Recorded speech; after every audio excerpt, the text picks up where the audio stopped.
बात करते हैं अकाउंटिंग स्टैंडर्ड 13 की। AS 12 तक हमने पहले ऑलरेडी पढ़ लिया है, सारी वीडियोस आपके पास ऑलरेडी आ चुकी हैं AS 12 तक की। अब है हमारा AS 13, हम नंबर वाइज चल रहे हैं, सीरियल नंबर वाइज, है ना, ताकि हमें आइडिया हो जाए कि भाई AS क्या कह रहा है, कौन से नंबर का AS क्या कह रहा है। तो AS 13 कहता है इन्वेस्टमेंट पर अकाउंटिंग, अकाउंटिंग फॉर इन्वेस्टमेंट। आप जो पैसा इन्वेस्ट करते हैं उस पर आप अकाउंटिंग उसकी कैसे करें। तो ये स्टैंडर्ड डील करता है इन्वेस्टमेंट को फाइनेंशियल स्टेटमेंट में कैसे रिप्रेजेंट करें, कैसे डिस्क्लोज करें। आप किसी दूसरी कंपनी की शेयर डिवेंचर या अदर सिक्योरिटीज में पैसा लगा सकते हैं, लेकिन अगर वो as a stock in trade है तो फिर ये इन्वेस्टमेंट नहीं है।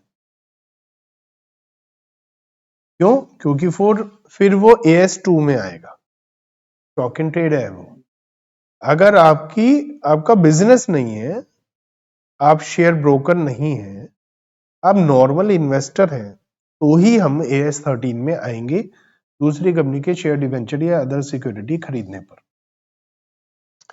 However, the manner in which they are accounting for and disclosed in the financial statement is quite similar in respect of current investments. आप बताइए ना, AS2 में क्या पढ़ा था कि स्टॉक की valuation cost of net realisable value whichever is less, इसमें भी यही है, तो सेम ही।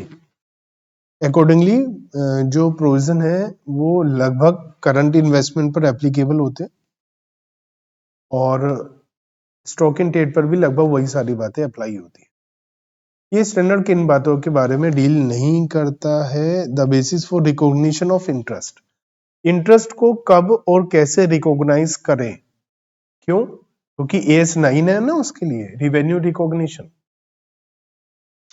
जब आप इन्वेस्टमेंट करते हैं तो या तो आपको मिलता है इंटरेस्ट, या क्या मिलता है आपको, डिविडेंड, या क्या मिलता है रेंट। क्योंकि आपने कोई चीज असेट खरीद कर किराए पर दे दी तो वो भी इन्वेस्टमेंट है, आपने शेयर खरीदे तो भी इन्वेस्टमेंट है, वहां डिविडेंड मिलेगा, और आपने डिवेंचर या लोन दिया किसी को तो वो भी इन्वेस्टमेंट है, वहां से आपको इंटरेस्ट मिलेगा। ठीक है। ऑपरेटिंग और फाइनेंस लीज पर अप्लाई नहीं होता है क्योंकि वहां AS 19 अलग से। तो अगर आप ऑपरेटिंग लीज पर या फाइनेंस लीज पर किसी को कोई एसेट देते हैं तो वहां ये अप्लाई नहीं होगा। Investment on retirement benefits plan and life insurance company apply नहीं होता है। म्यूचुअल फंड्स, वेंचर कैपिटल और the related asset management companies, mutual fund company, venture capital, asset management company, bank, public financial institutions, इन सब पर भी ये AS apply नहीं होता। तो एक बैंक है जिसने क्लासिफाई किया है टोटल इन्वेस्टमेंट 3 कैटेगरी में, held to maturity, available for sale and held for trading. आपके कोर्स में बैंकिंग है नहीं, लेकिन जब हम अलग अलग टाइम पर बैंकिंग की भी अकाउंटिंग करते हैं, तो जब बैंक का अकाउंट करते हैं तो उसके लिए लिखा हुआ है कि वो 3 कैटेगरी में अपनी इन्वेस्टमेंट को डिवाइड करेंगे और उसमें अलग ही प्रोसेस है। तो यहाँ बता रखा है इन्होंने कि इन्होंने ये करा, तो आप बताइए कमेंट की क्या उनकी पॉलिसी AS 13 के हिसाब से सही है। तो हम कहेंगे AS 13 बैंक पर अप्लाई ही नहीं होता है, तो वो अपने हिसाब से कर रहे हैं तो ठीक है। या यही लिखेंगे कि AS 13 is not applicable on banks, bank पर अप्लाई नहीं होता। तो कुछ डेफिनेशंस को देखते हैं कि AS में जो कुछ लिखा है उनकी डेफिनेशंस। इन्वेस्टमेंट का क्या मतलब है? तो इन्वेस्टमेंट का मतलब है जो हम इनकम को कमाने के लिए इन्वेस्ट करते हैं, और इनकम क्या होती है? डिविडेंड, इंटरेस्ट, रेंटल इनकम होती है। साथ ही कई बार कैपिटल एप्रिसिएशन के लिए भी हम पैसा लगाते हैं या और कोई अदर बेनिफिट के लिए भी हम पैसा लगाते हैं, लेकिन स्टॉक एंड ट्रेड इन्वेस्टमेंट नहीं है। ठीक है। फेयर वैल्यू, फेयर वैल्यू का मतलब है जो असेट नॉलेजेबल बायर और नॉलेजेबल सेलर के बीच में आर्म्स लेंथ ट्रांजैक्शन में, आर्म्स लेंथ मतलब अनबायस्ड होकर एक अननोन पर्सन से जो सेल परचेज करने के लिए जो रेट तय होता है उसे हम फेयर वैल्यू कहते हैं। Under appropriate circumstances market value या नेट रियलाइजेबल वैल्यू जो होता है वो जनरली फेयर वैल्यू होता है। मार्केट वैल्यू का मतलब जो मार्केट में अवेलेबल है। इन्वेस्टमेंट प्रॉपर्टी, इन्वेस्टमेंट इन लैंड और बिल्डिंग, जो हम खुद अपने इस्तेमाल के लिए नहीं ले रहे हैं बल्कि किराए पर देने के लिए कर रहे हैं या कैपिटल एप्रिसिएशन के लिए, तो उसे हम इन्वेस्टमेंट प्रॉपर्टी बोल देते हैं। ठीक है। Classification of investment, it can be long term और शॉर्ट टर्म। करंट इन्वेस्टमेंट, तो करंट इन्वेस्टमेंट है जिसको हम 1 साल से ज्यादा पीरियड के लिए रखने की उम्मीद नहीं कर रहे हैं। ठीक है, तो जनरली 1 साल तक की इन्वेस्टमेंट करंट इन्वेस्टमेंट है, और जो 1 साल से ज्यादा के लिए है वो लॉन्ग टर्म इन्वेस्टमेंट्स हैं। ठीक है। Further classification of current and long term should be on specified कि गवर्नमेंट के हिसाब से क्या स्टैट्यूटरी रिक्वायरमेंट है, क्या है। अगर आप गवर्नमेंट में पैसा लगा रहे हैं तो वो अलग है, कैटेगरी शेयर डिवेंचर अलग है, इन्वेस्टमेंट प्रॉपर्टी अलग है, या इसके अलावा कोई और है तो वो अलग है। तो आपने कितना गवर्नमेंट सिक्योरिटी में लगाया, कितना शेयर डिवेंचर में लगाया, कितना इन्वेस्टमेंट प्रॉपर्टी में लगाया है, या कितना और बाकी है।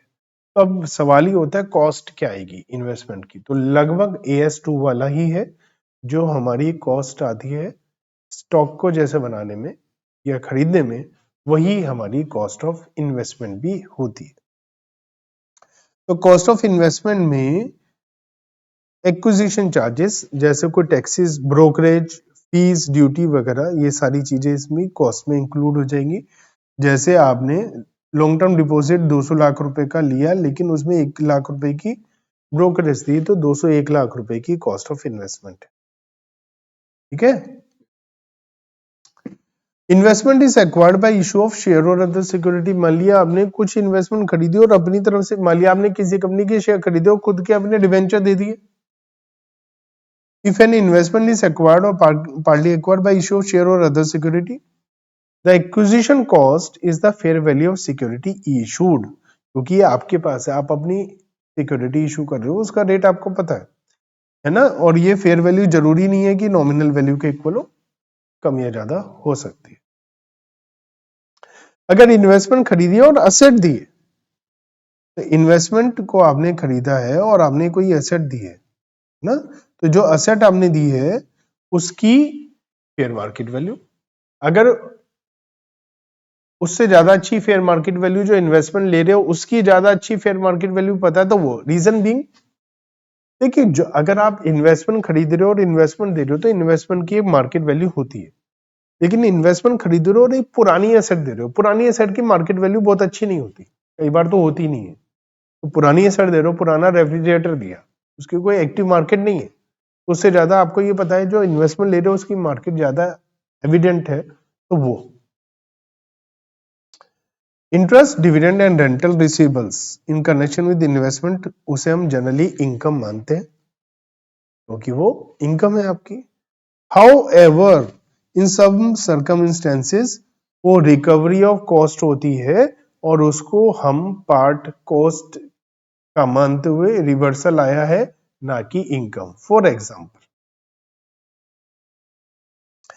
एग्जाम्पल आपने, एक कंपनी है, उन्होंने अपने शेयर्स पर राइट इशू अनाउंस करा।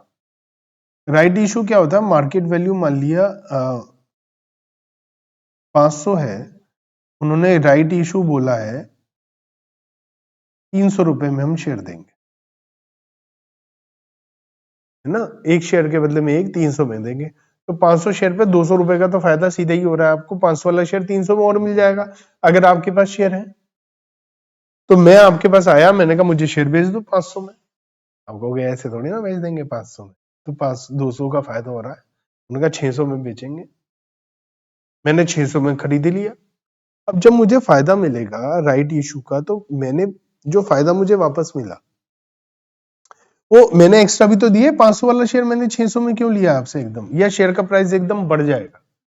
तो उस सिचुएशन में ये होता है कि मैंने आपको पेमेंट करा और वापस मुझे पेमेंट मिला, या मैंने आपसे डिबेंचर खरीदा ना, डिबेंचर पर हमें पता है फिक्स रेट से इंटरेस्ट मिलेगा, या शेयर भी खरीदा, उस पे डिविडेंड अनाउंस हो चुका है, मैंने कम डिविडेंड प्राइस पे खरीदा शेयर, शेयर था 60 रुपए का, 2 रुपए का डिविडेंड था, मैंने आपसे 62 में खरीद लिया क्योंकि 2 रुपए का डिविडेंड मिलेगा।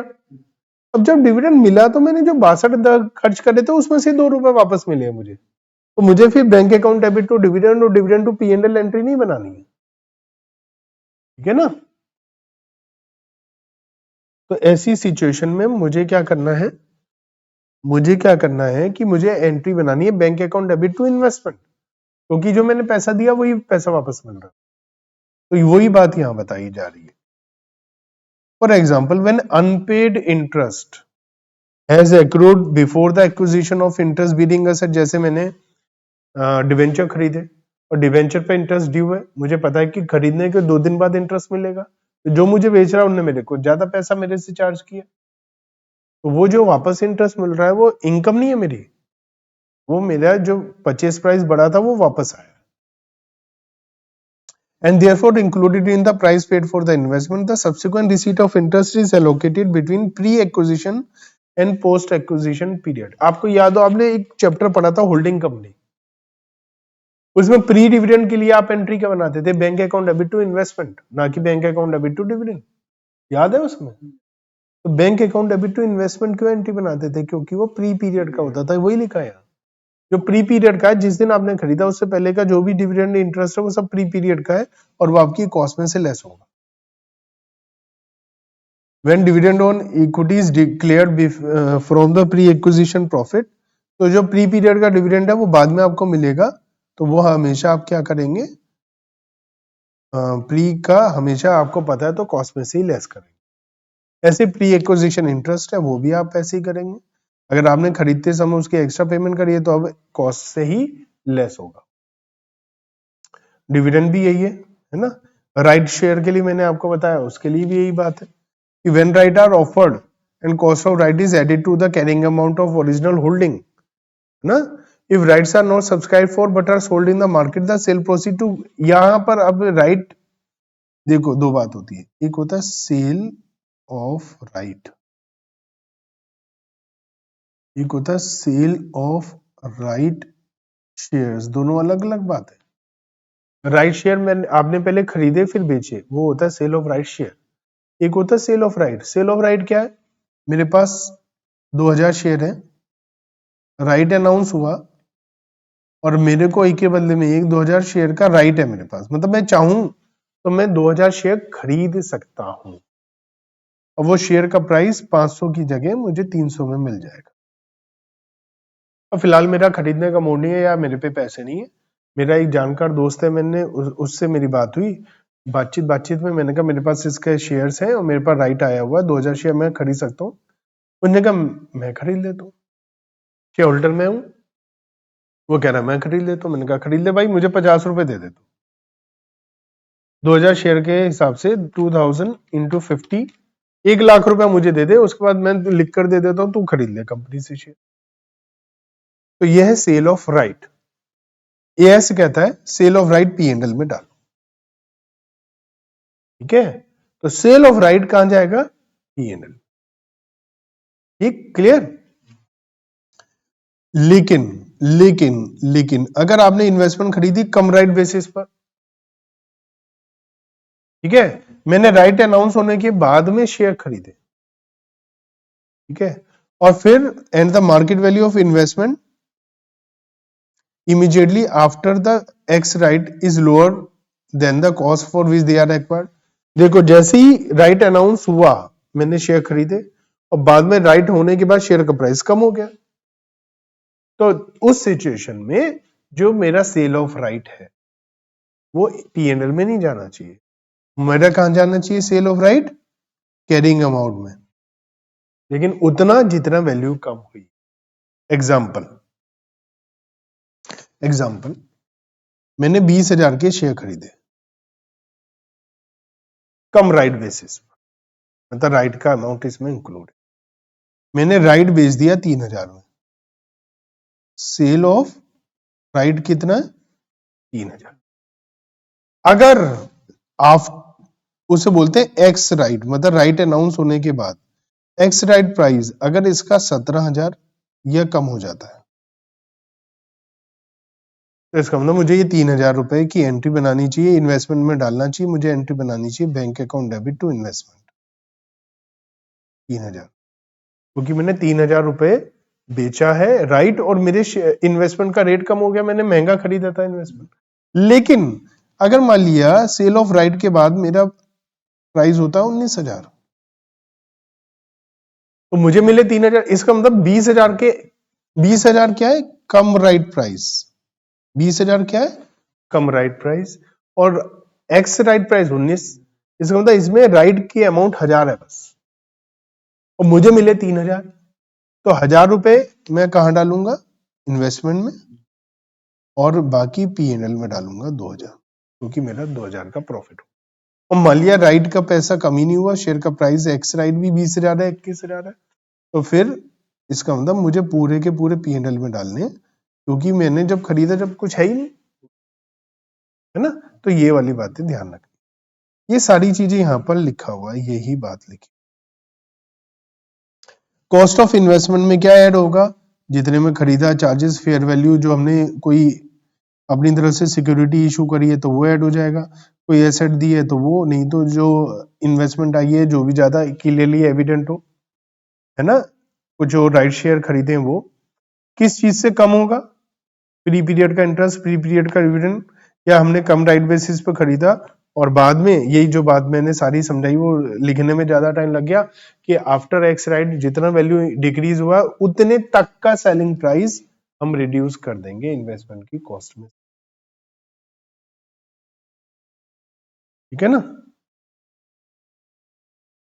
Carrying amount of investment, balance sheet date पर क्या करोगे, वैल्यू करंट इन्वेस्टमेंट है तो कॉस्ट और net realisable value which is less.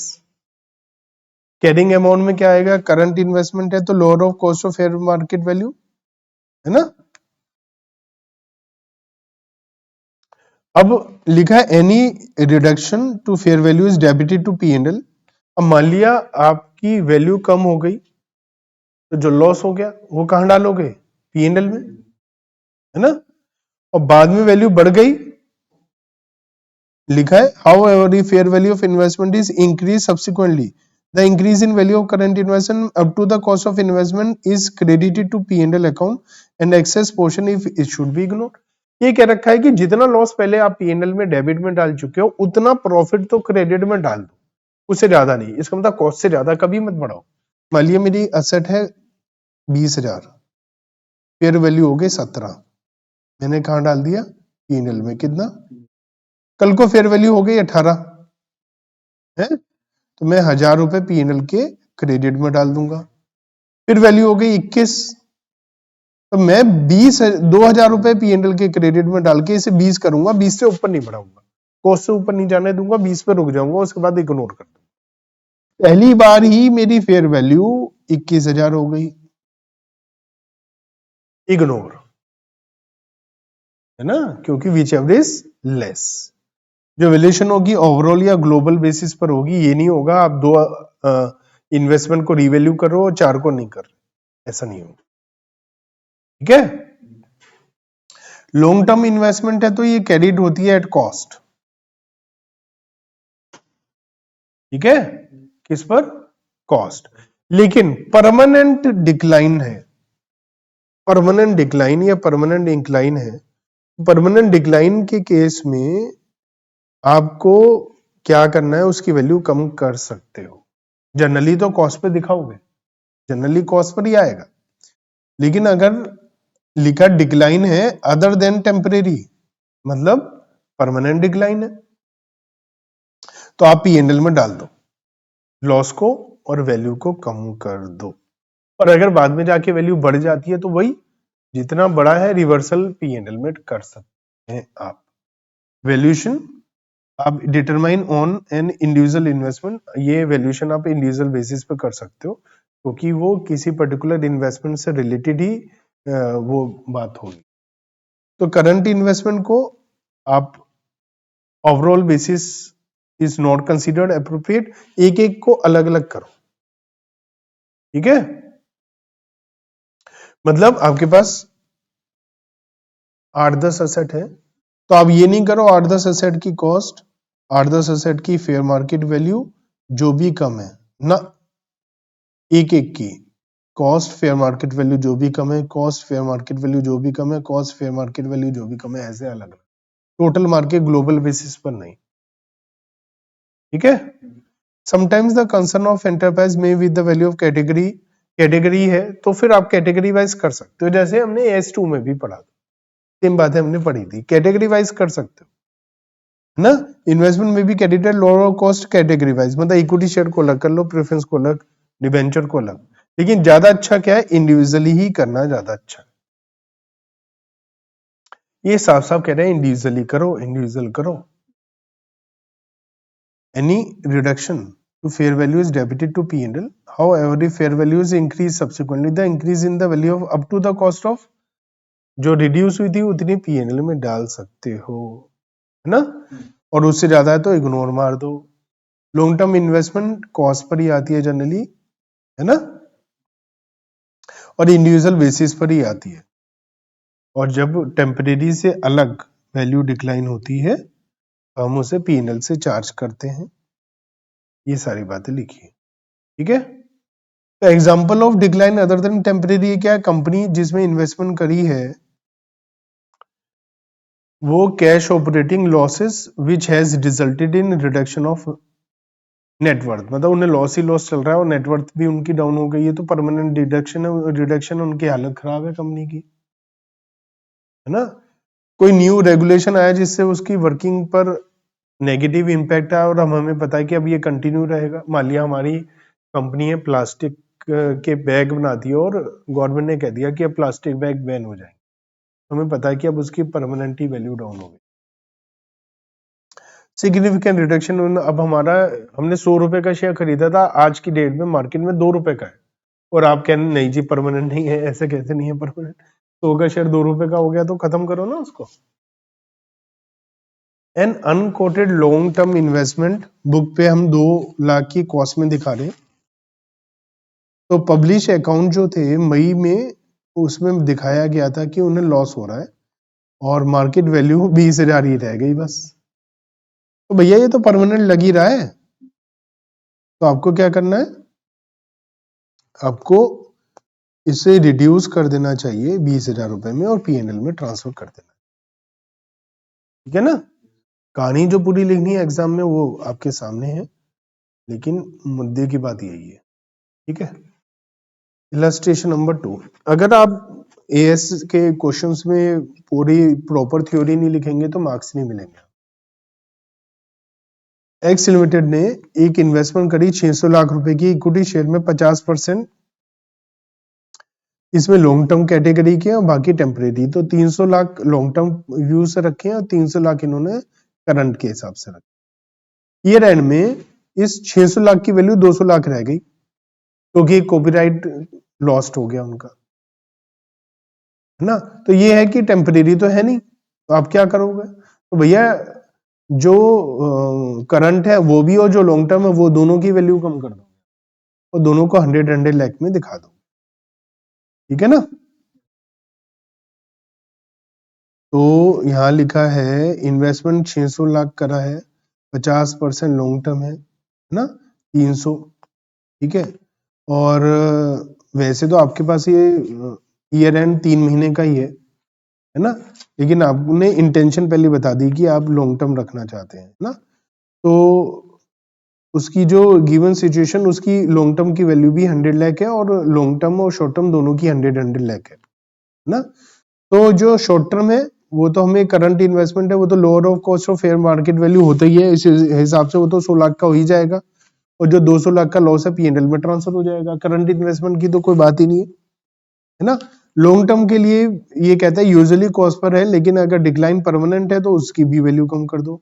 Copyright एक रिलायजेबल, मतलब एक हमें पता है कि कॉपीराइट जाना मतलब लगभग परफॉर्मेंस का फ्यूचर में लॉन्ग रन पे फर्क पड़ेगा, तो ये कह सकते हैं कि ये रिड्यूस कर सकते हैं क्योंकि ये एक परमानेंट रिडक्शन है और आप इस 200 लाख का लॉस भी P&L में ट्रांसफर कर दें, तो लॉन्ग टर्म शॉर्ट टर्म दोनों का ही ट्रांसफर हो जाएगा P&L account. Question number 2, B limited के पास में कुछ इन्वेस्टमेंट है जो करंट इन्वेस्टमेंट्स है, तो इसको कैसे करना चाहिए एक एक करके देख लो। 10 लाख 9 लाख क्या कम है, 9 लाख, पीछे लेस, 3 लाख 320, 480, 710, ये तो टोटल है। तो अगर आप ग्लोबल बेसिस पे करोगे तो आप कहोगे कि दोनों सेम है, लेकिन एक्चुअल में ये ग्लोबल बेसिस पे नहीं करना, एक एक करके करना है ना। कितना आ रहा है? 1 लाख रुपए का नुकसान हो गया, P&L में चला जाएगा, लाख रुपए लॉस है। ठीक है,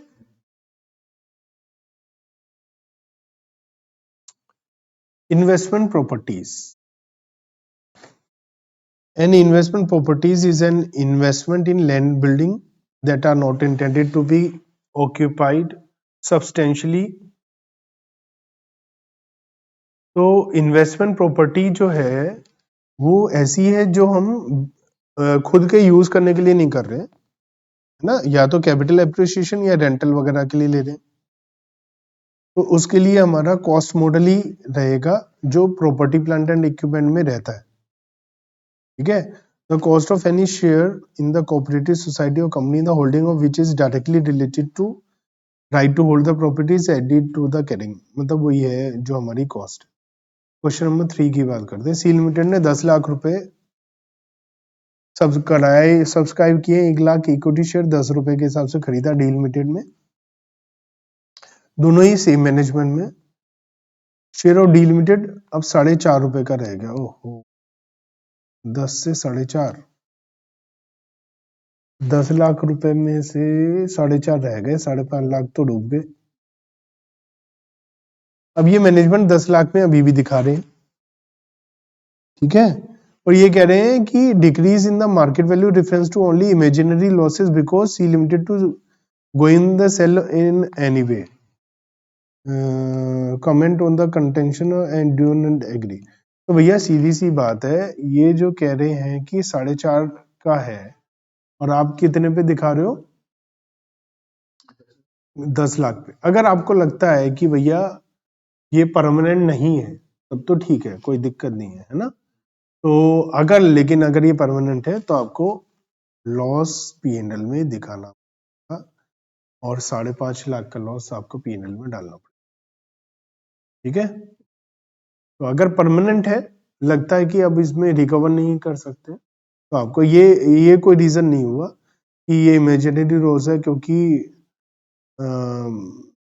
हम बेच देंगे बाद में, ये वो सब कोई ऐसी वाली बात नहीं है। तो ये देखना मेन इंपॉर्टेंट है कि ये परमानेंट है या टेम्परेरी है। ई लिमिटेड एफ लिमिटेड लिस्टेड है और दोनों ही कंपनी का शेयर 100 रुपए और 10 रुपए का है। ई ने एफ के शेयर खरीदे 20,000, है ना, और अपने शेयर दिए इन्होंने 1000। एफ के 20,000 शेयर, ई के 1000 शेयर। अगर फेस वैल्यू देखे तो ये 100 है और ये 10 है, तो ये 100 के हिसाब से लाख के हुए और ये हो गए 2 लाख के, है ना। लेकिन मार्केट वैल्यू की बात करें तो ये 250 का है और ये 12 का है ना। ये 2.5 लाख का हुआ, ये 240 का हुआ, है ना।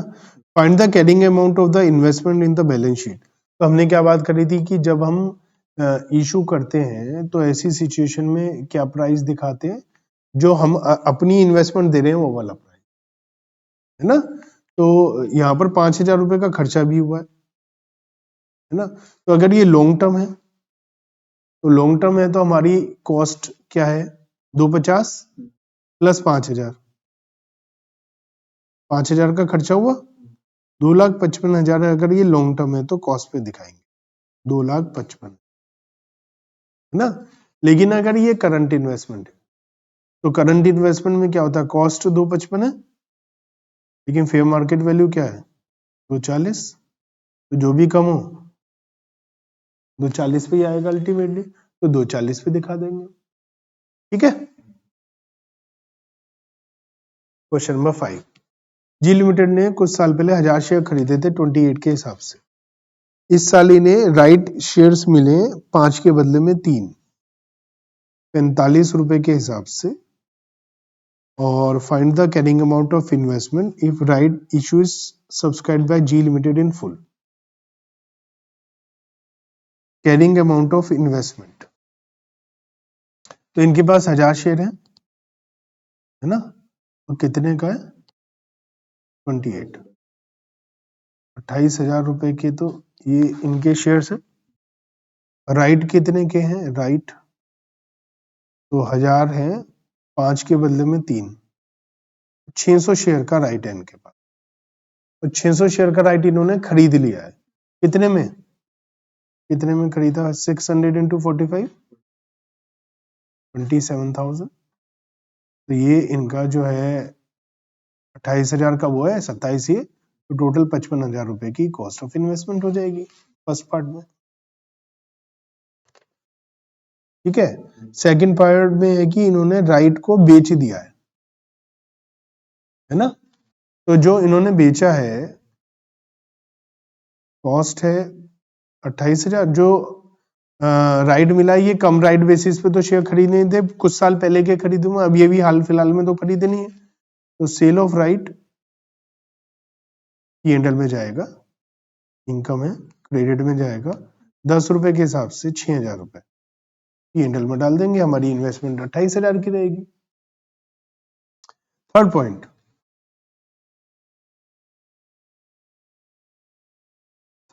कहता है कि 50% राइट हमने खरीद लिया, तो 28,000 प्लस 13,500, 50% खरीदा ना, तो 41,500 हमारी कॉस्ट रहेगी और 3,000 रुपए P&L में सेल ऑफ राइट चला जाएगा क्रेडिट में। ठीक है, कोई टेंशन इसमें। क्वेश्चन नंबर 6, आई लिमिटेड ने एक्वायर किए हैं 1000 शेयर्स जे लिमिटेड के 30,000 रुपए में। इन करंट ईयर जे लिमिटेड को ऑफर हुआ राइट शेयर 50 रुपए के हिसाब से 2 के बदले में 1, 1000 शेयर है, 30 के हिसाब से 30,000 के, राइट है इनके पास 500 का, है ना, at the rate 50। Come right price 60 रुपए है, आई लिमिटेड ने परचेज किए 1000 shares at the price of market. तो इन्होंने 1000 शेयर और खरीद लिए, 1000 शेयर तो 30 रुपए के हिसाब से पहले है ही, और 1000 शेयर इन्होंने 60 के हिसाब से और खरीद लिए, लेकिन ये कम राइट बेसिस पे खरीदे हैं, और ये पुराने शेयर हैं तो ये एक्स राइट बेसिस पर। तो इनसे इनके पास 500 था राइट, इनके पास से भी इनके पास 500 का राइट आ गया। ठीक है,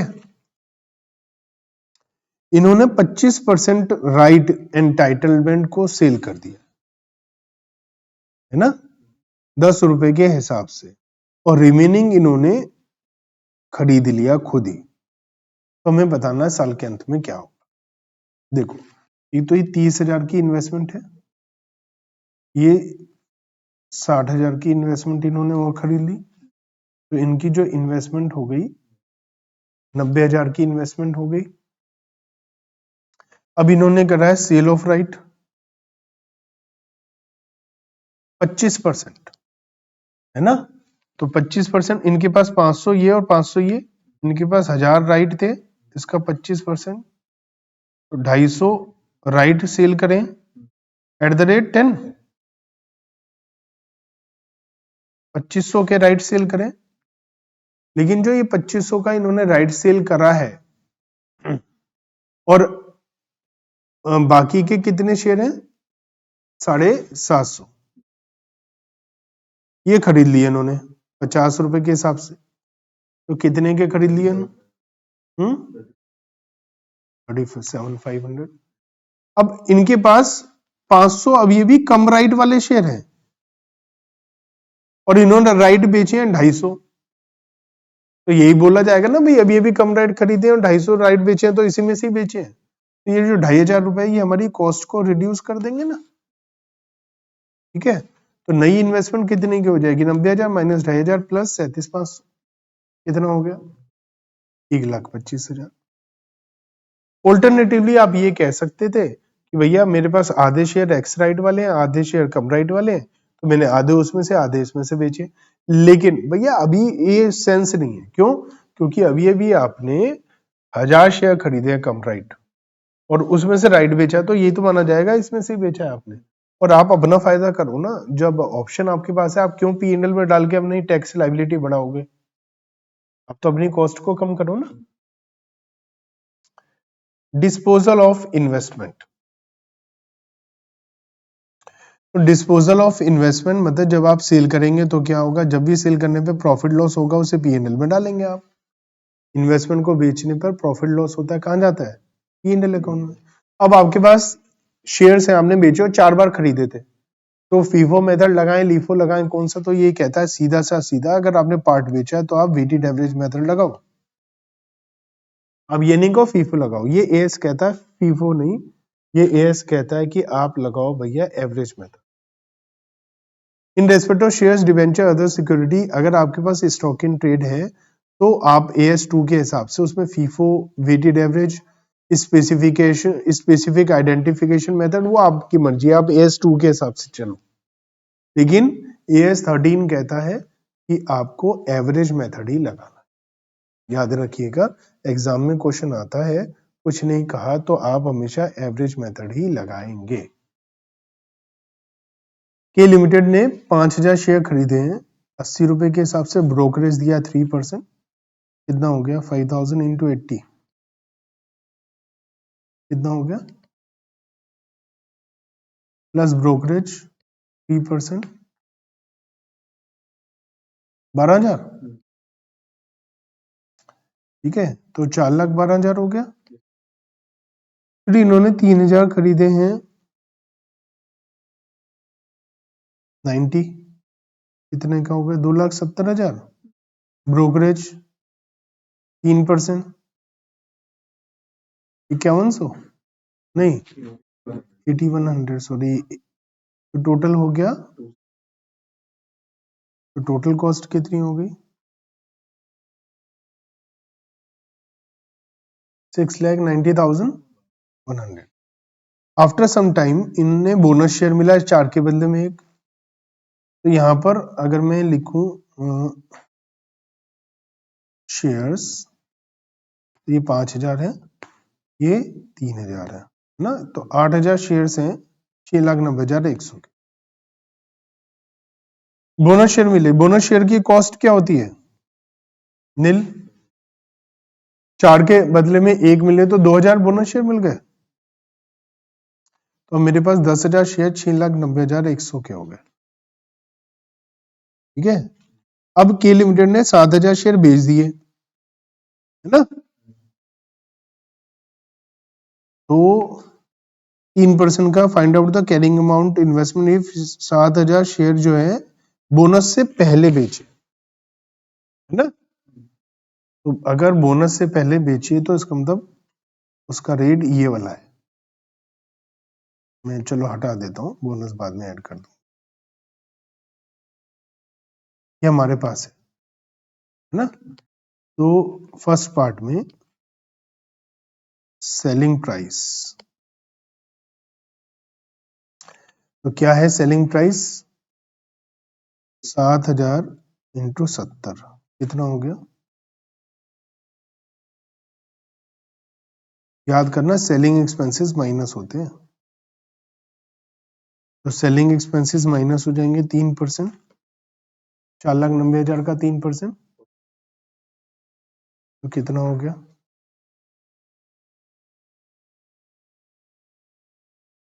ठीक है, ये है नेट सेलिंग प्राइस, इसमें से माइनस करना कॉस्ट, एवरेज मेथड। तो 6,90,100 मेरी 8,000 की कॉस्ट है, तो 7,000 की कॉस्ट क्या होगी?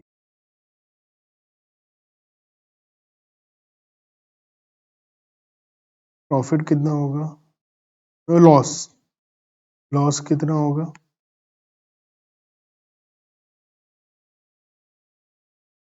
ये लॉस है, पीएनएल में ट्रांसफर हो जाएगा। इसमें पूछा है find out the carrying amount of investment in the books, और कितना लॉस होगा। देखो हम तीनों बात बता देते हैं, ये लॉस होगा, और अब बुक वैल्यू आफ्टर सेल कितनी आएगी? 6,90,100 डिवाइड बाय 8,000 इंटू 1,000, या तो ये करो, या 6,90,100 माइनस आपकी 6,03,838 है ना। क्या आएगा?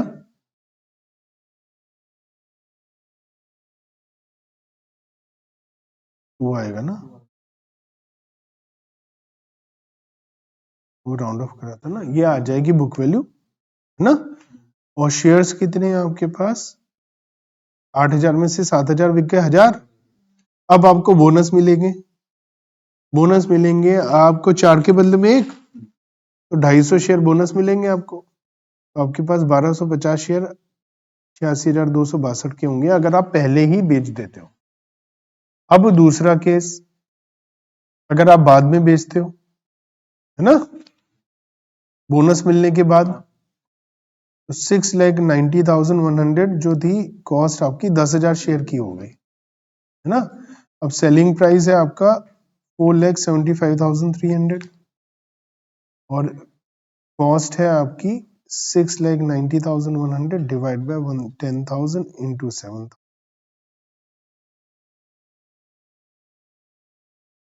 तो लॉस कितने का हुआ आपका?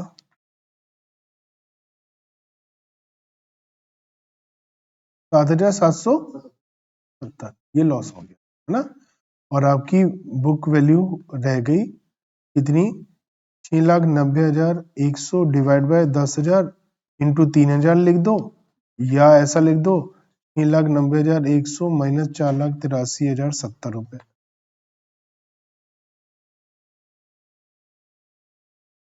बात समझ में आई कि बोनस पहले मिला तो क्या होगा, बोनस बाद में मिला है तो क्या होगा? ठीक है।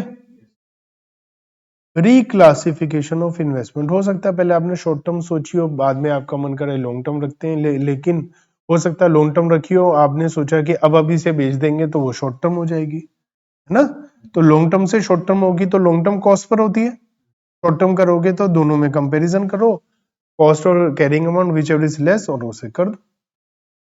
अगर करंट को लॉन्ग टर्म करोगे तो फिर आप क्या करोगे, करंट से लॉन्ग टर्म है तो transfer R made at the lower of cost of fair market value, क्योंकि जो ऑलरेडी है वो cost of fair market value पर चल रहा है, अब उसी को कॉस्ट मानते हुए लंबे समय तक कंटिन्यू कर लो आप।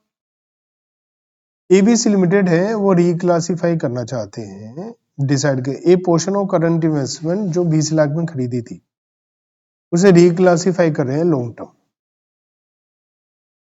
मार्केट वैल्यू है 25 लाख, तो दोनों में से कम क्या है? 20 लाख, तो 20 लाख पे चल देगी अब लॉन्ग टर्म। ठीक है।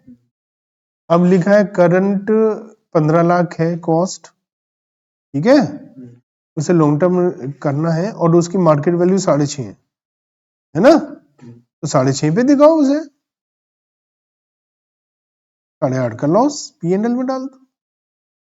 सर्टेन लॉन्ग टर्म इन्वेस्टमेंट अब हमारे पास जरूरत नहीं है, उसे हम बेचना चाहते हैं, ओरिजिनली 18 लाख में था और उसको हमने 12 लाख में करा, अदर देन टेम्परेरी डिक्लाइन है, ठीक है, तो उसे 12 में ही दिखाना चाहिए। तो चाहे शॉर्ट टर्म से लॉन्ग टर्म शॉर्ट टर्म एक ही है, जो भी कम है उस पर दिखाना है, उसमें क्या दिक्कत है ना। तो क्या बात है, टाइप्स ऑफ इन्वेस्टमेंट हमारे पास दो हैं, current and long. Long term जो 12 महीने से ज्यादा के लिए रखना चाहते हैं, करंट जो 12 महीने से कम रखना चाहते हैं। कॉस्ट में आप खर्चे जोड़ दोगे, है ना। अगर आपने अपनी कोई एसेट दिया है तो उस एसेट को देखो, अगर कोई सिक्योरिटी दिया तो सिक्योरिटी की प्राइस को देखो, कोई एसेट दिया है तो देखो ज्यादा आराम से सही वैल्यू किसकी पता चलेगी, आपकी एसेट की तो वो, या जो इन्वेस्टमेंट आ रही है वो, जो भी आपकी सही है। करंट इन्वेस्टमेंट को cost of fair market value which is less individually लीजिए, लॉन्ग टर्म को कॉस्ट पर ही चलाइए, लेकिन परमानेंट वैल्यू डिक्रीज है तो आप फेयर वैल्यू पे दिखा सकते हो, डिफरेंस को P&L में ट्रांसफर कर देंगे।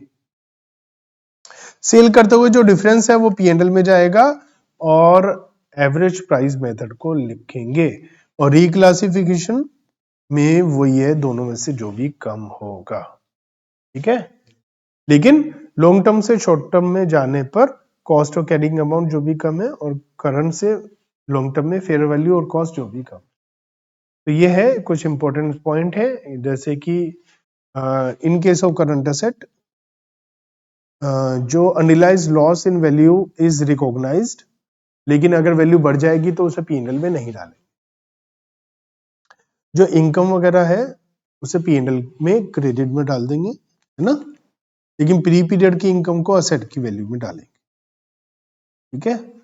और अगर राइट है, सेल ऑफ राइट, तो कम राइट खरीदने पर जितनी वैल्यू कम हुई है उतना आप डाल सकते हैं P&L की बजाय इन्वेस्टमेंट में, अगर कम राइट खरीदी थी तो, है ना।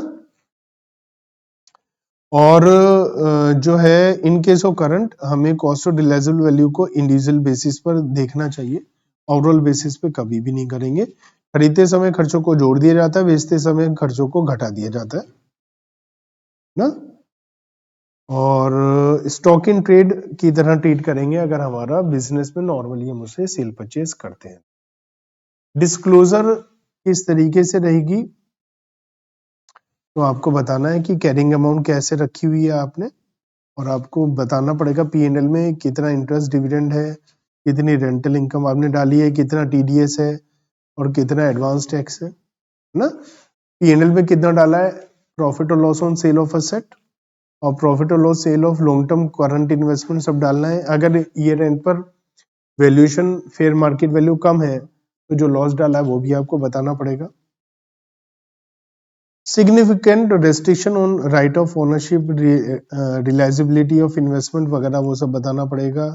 Aggregate amount of quoted and quoted asset वो सब बताना पड़ेगा। अदर देन दिस अगर कोई और रिक्वायरमेंट है तो वो भी आपको डिस्क्लोज करना पड़ेगा। और इन्वेस्टमेंट का क्लासिफिकेशन भी आपको बताना पड़ेगा कि ये क्या है, शॉर्ट टर्म है या लॉन्ग टर्म है। इसके बाद कुछ क्वेश्चंस है, ठीक है। तो ये हमारा इन्वेस्टमेंट पर चल रहा है, इसमें कॉस्ट हमारे जो क्वेश्चंस है वो और हम कंटिन्यू कर लें।